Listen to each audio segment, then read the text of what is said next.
Hey guys, a heads up before we begin. The game referenced in this video is open source. Link in the description. Have a great day, friends. Hey guys, it's me, Corey, and welcome to Roblox Rushed Episode 1. This episode, we're going to be going over my project for the first genre, which is a city simulator. But before we begin, a word from our sponsor. Me. We're still looking for rushers to compete. You can get rewards just for participating, and future projects are going to be team-based. So don't worry about not knowing how to build or script. Even if you just want to hang out with devs, we offer a healthy development environment. Link in the description. Now I invite two of my co-hosts, Neko and Sonic, to explain the rules and rating criteria. Neko and Sonic, you have the floor. Hey, my name is Neko, and welcome to Roblox Rushed. I'll be your co-host, going over the rules.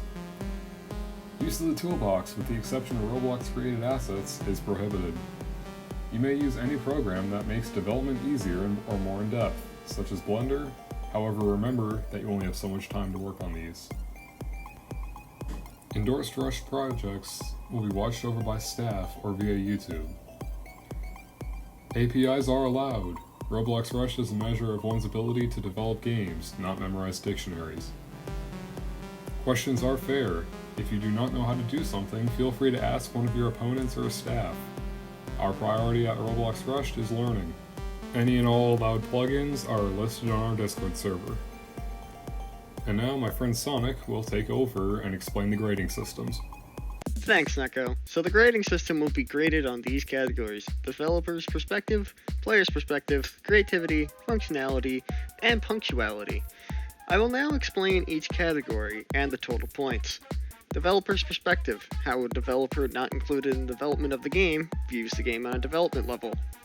A player's perspective: how the player feels about the game and views it on the player's level. Creativity and subjective things that are included to it: how cool the game is as an idea. Functionality: how complete the game's functions are. And punctuality: at the sacrifice of 2 points per hour, the developer may go over the time limit up to 24 hours. The maximum depreciation is 20 points. All categories are rated 20 points each, totaling 100 points. The one with the highest points on the scale, measured by an unbiased judge, wins. Thanks, guys. Now, without any further delay, let's get into it. The first thing I started was the building. I'm terrible at it and I don't like it, so I started with it first. Looking back, I forgot to build a bathroom, but I don't think it would be great to have. I think it'd be weird to have in a game like this. After that, I started implementing ways I can change the house. Firstly, I started with the external colors, so I made a GUI that contacted a remote event in Workspace. Basically, it tells a group of parts what colors to become by finding the house the player owns. I also began implementing traits for the player, and I started making the other parts of the map after that. Not exactly legendary building. I went on to scripting the main game. You basically claim a house similar to a tycoon-style game, but then not much else. So then I decided to work on the game's actual function. I would make it so you could claim a house by walking into it, and then you're prompted to take a job. Every job makes the same amount, except students, to make a statement on the pay gap between students and other professions. But seriously, I also began making other portions of customization for the house. Basically, I made a primary C-frame part, so when the GUI prompts the remote event and the player has enough money, it sets the primary part C-frame to that at the target part, which also acts as a home teleport. Talk about multitasking. Right about at this point, the game was 90% done. Then I stopped working on it.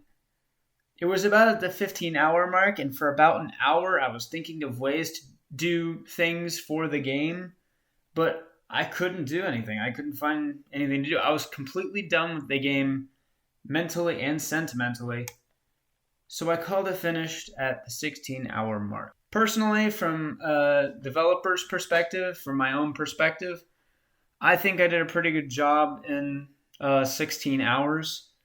I do think that the game turned out well except for a few functions. So the main thing that you can do is change what your house looks like, and everything's a different price.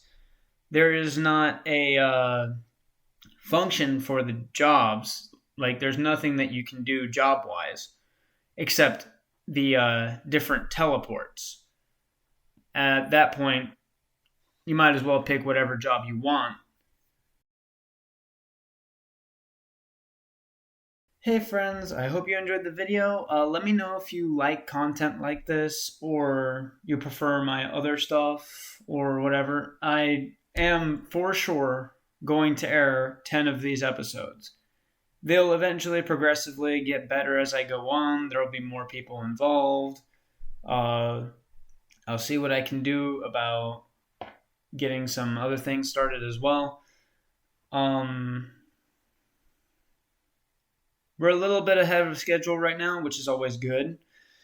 That being said, I hope you have a great day, have a great life. Like, comment, subscribe. You can always change your mind. Have a good one.